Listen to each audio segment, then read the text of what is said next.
मशहूर कवि मुकेश कुमार शर्मा जी को मिला अटल श्री सम्मान। दिल्ली में उन्हें यह सम्मान मिला। साथियों नमस्कार, मैं Shafi Mohammad Saifi NCR express news से। आपको मालूम है मैं समय समय पर आपको ग्रेट नोएडा की शख्सियतों से मुलाकात कराता रहता हूँ, रूबरू कराता रहता हूँ। तो हमारे साथ आज एक ऐसी शख्सियत मौजूद है जो एक कवि सम्मेलन में अगर आप जाओगे कहीं भी एनसीआर में या आसपास तो मुकेश शर्मा जी आपको नज़र आएंगे। यानी काव्य की एक महान शख्सियत हमारे साथ मौजूद है, मुकेश शर्मा जी, जिन्हें कल ही पुरस्कार से सम्मानित किया गया दिल्ली के कॉन्स्टिट्यूशन क्लब में। मुकेश कुमार शर्मा जी मूल रूप से सिकंदराबाद के रहने वाले हैं, लेकिन काफ़ी समय से यहाँ ग्रेटर नोएडा में रह रहे हैं और ग्रेटर नोएडा में अच्छा खासा नाम है मुकेश शर्मा जी का। मुकेश शर्मा जी, सबसे पहले आपको मुबारकबाद। इतनी बड़ी कामयाबी, आपको इतना बड़ा सम्मान एक बहुत बड़े मंच पर मिला, क्या कहेंगे आप?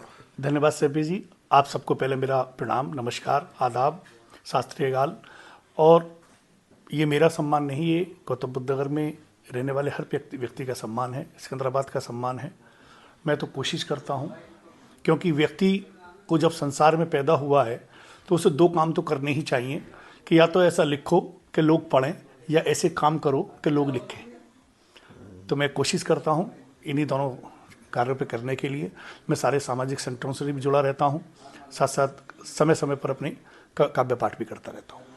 अच्छा मुकेश जी, ये काव्य की लाइन जो लगन है, ये इसका अनुभव किस तरह से आपने इसकी शुरुआत की?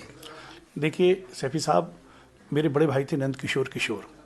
वो एक राष्ट्रीय कवि थे, लाल किले के मंच से लेकर पूरे देश के सब कवि उन्हें जानते हैं। एक प्रतिष्ठित कवि थे वो। उनका 2007 में आकस्मिक देहांत हो गया था और वो मंचों पे जाया करते थे। तो मैं उन्हीं के साथ काम करता था, उन्हीं का शिष्य हूँ। और जब मुझे लगा कि वो एक्सपायर हो गए हैं और वो कवि हैं, तो कवि समाज 2-3-4 साल में जब वो मंचों पे नहीं जाएंगे तो नाम भूलना शुरू हो जाएगा। तो मैं उन्हीं के आदर्शों पे चलते हुए काव्य मंच पर आया, उन्हीं की संस्कारों को लेकर के काव्य मंच पे आया। और जब भी मैं किसी काव्य मंच पर होता हूँ, किसी कवि सम्मेलन में होता हूँ, तो उनका नाम लिया जाता है, तो मुझे मेरे मन को सुकून मिलता है और शांति मिलती है कि कम से कम मैं अपने भाई के आदर्शों पे चल रहा हूँ। वो कवि थे और उन्हीं के आदर्शों पे चलते हुए मैं भी काव्य पाठ करता हूँ। अच्छा मुकेश जी, आपको इतना बड़ा सम्मान मिला, कल इतने बड़े मंच पर मिला, और इसके अलावा भी आपको कहीं और सम्मानित किया गया? हाँ, देखिए मुझे उत्तर प्रदेश गौरव सम्मान भी उत्तर प्रदेश राज्यपाल जी द्वारा प्राप्त हो चुका है, और दिल्ली में मुझे इंदिरा गांधी प्रदर्शनी अवार्ड भी प्राप्त हो चुका है, और मुझे समय समय पर हिंदी साहित्य परिषद से भी मिला है, और काफ़ी मुझे सम्मान मिले हैं। और जब काव्य पाठ मंचों पे जाते हैं और वो संतुष्ट होते हैं और हमारे काव्य पाठ से होते हैं, तो उसमें हमारा सिलेक्शन किसी न किसी रूप में वो कर लेते हैं और हमें सम्मानित किया जाता है। अच्छा मुकेश जी, आपने जिक्र किया सामाजिक संगठनों का।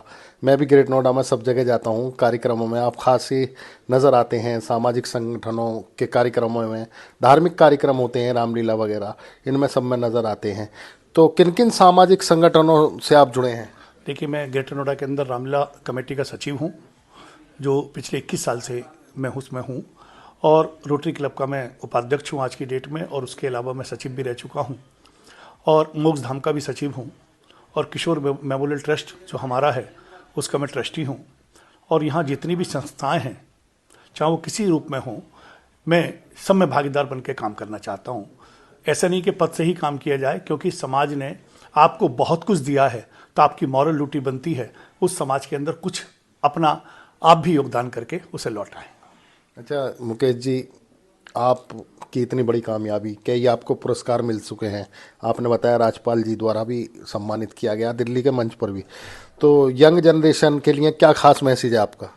यंग जनरेशन के लिए यही मैसेज है कि युवा कभी भी अपने आप को हताश न समझे, क्योंकि कोई भी पल हो, सुख का हो या दुख का हो, कोई ऐसा नहीं है जो कटता ना हो।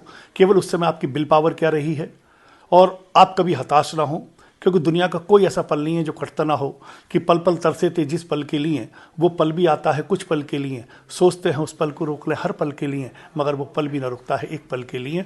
कोई पल ऐसा नहीं रुकता। कभी जीवन में हताश नहीं होना चाहिए, और जीवन में जो प्राप्त है उसे पर्याप्त मान करके आगे बढ़ते रहना चाहिए।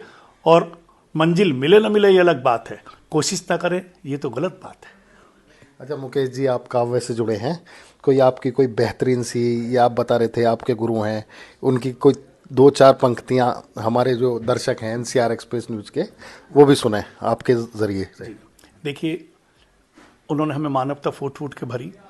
उन्होंने बताया कि जब जब तुम पॉजिटिव रहोगे, सकारात्मक रहोगे, बच्चों आगे बढ़ते रहोगे।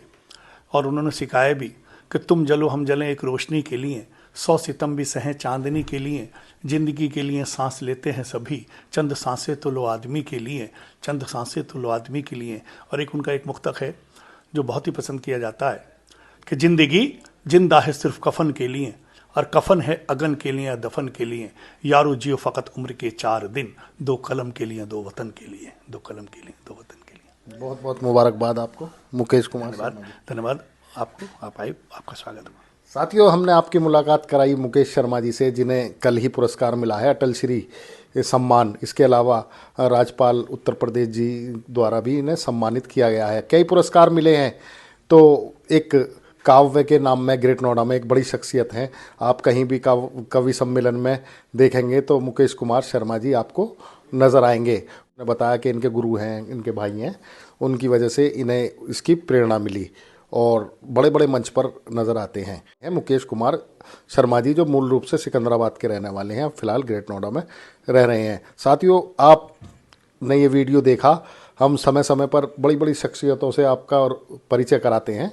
आपको अगर ये वीडियो हमारा अच्छा लगे तो इसे शेयर करें, क्योंकि एक आपके शेयर के बटन दबाने से हज़ारों लोग इस वीडियो को देख सकते हैं और ऐसी प्रतिभाओं को, ऐसी शख्सियतों को भी उससे प्रोत्साहन मिल सकता है। धन्यवाद।